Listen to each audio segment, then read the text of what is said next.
উপরে জিপ লাইনে পর্যটক, নিচে ভ্যালিতে জঙ্গিদের হত্যালীলা। আগে থেকে জঙ্গি হামলার খবর জানতো স্থানীয় অপারেটররা। জিপ লাইনের ইনস্ট্রাক্টরকে থানায় ডেকে জিজ্ঞাসাবাদ। পাক স্পেশাল ফোর্স এসএসজির প্রাক্তন সদস্য মুসা। 2023 ডিসেম্বরে পুঞ্চে সেনা কনভয় হামলাকাণ্ডে জড়িত মুসা, সন্দেহ গোয়েন্দাদের।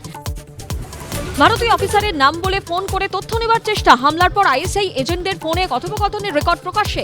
সেনারা যে গাড়িতে যাতায়াত করেন তার রাস্তা জানার চেষ্টা। কোন ভাষায় পাকিস্তানকে জবাব? দিল্লিতে জরুরি বৈঠক একাধিক কেন্দ্রীয় বাহিনী। BSF, Assam Rifles, NSG, CRPF, SSB, CISF, রয়েছেন কেন্দ্রীয় স্বরাষ্ট্র সচিব। কাশ্মীর নিয়ে বিতর্কে এবার কংগ্রেস। দায়িত্ব পালনের সময় গায়েব কংগ্রেসের পোস্ট ঘিরে শুরু বিতর্ক। দেশের পাশে নয়, পাকিস্তানের পাশে কংগ্রেস, পাল্টা বিজেপি। অক্ষয় তৃতীয়ায় দীঘায় জগন্নাথ মন্দিরের উদ্বোধন আজ যোগ্য। সৈকত নগরী গিয়ে প্রস্তুতি খতিয়ে দেখলেন মুখ্যমন্ত্রী।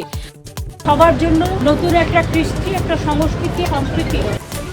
পেহেলগাঁওয়ে হামলাকারী জঙ্গিদের ধরতে সাঁড়াশি অভিযান সেনার। যেকোনো সময় যেকোনো জায়গায় বদলা বার্তা ভারতের 3 বাহিনীর। ঘণ্টাখানেক সঙ্গে সুমন, রাত 8টায়।